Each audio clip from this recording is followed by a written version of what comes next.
Hello friends, welcome to English grammar stage. आज की इस वीडियो में हम लोग सरल ट्रांसलेशन करना सीखेंगे। हमारा पहला वाक्य है, यह एक आम है।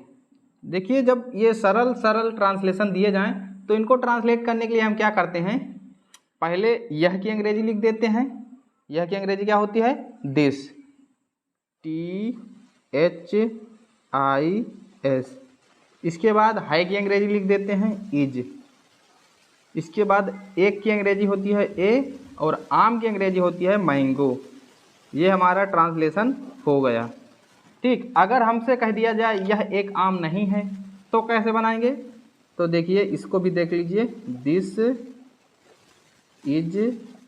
अब इज के तुरंत बाद नॉट लगा देना है। नॉट माने नहीं होता है तो not, NOT, not. Not means नहीं, और बकाया उसी प्रकार रहेगा जो है ए मैंगो। यह एक आम नहीं है, this is not a mango.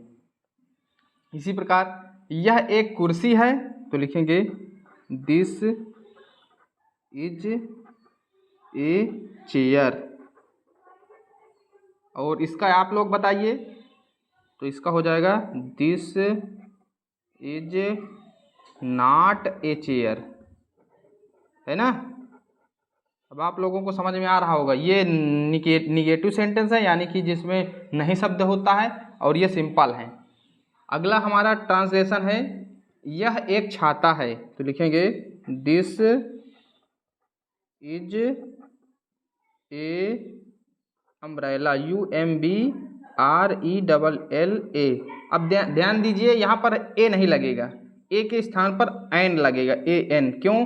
क्योंकि जब हमारा जो नाउन की स्टार्टिंग होती है वो AEIOU इनमें से 5 अक्षरों में किसी से भी हो जाए तो एक की अंग्रेजी ए ना लिख करके एन लिखते हैं। ठीक, ध्यान रखिएगा, AN लगाएंगे। क्यों? क्योंकि इसकी स्टार्टिंग यू से हुई है। अगर कोई वॉवेल शुरुआत में आ जाए तो हमको एन लगाना है।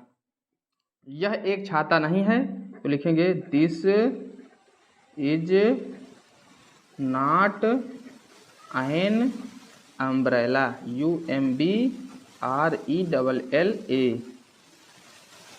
अगला हमारा सेंटेंस किया गया है, वह एक मछली है, that is a fish, FISH।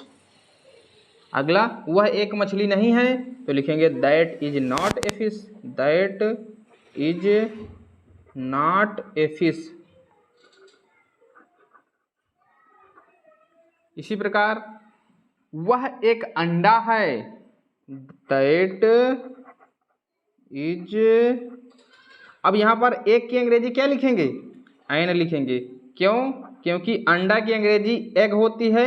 Egg का मतलब ई से शुरुआत हुई ना, तो ये वोवेल है, EGG, एग मीन्स अंडा।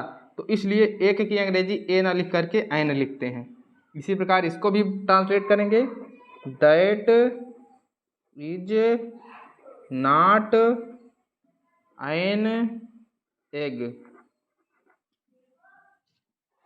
अगला हमारा ट्रांसलेशन दिया गया है, वह एक चाकू है, दैट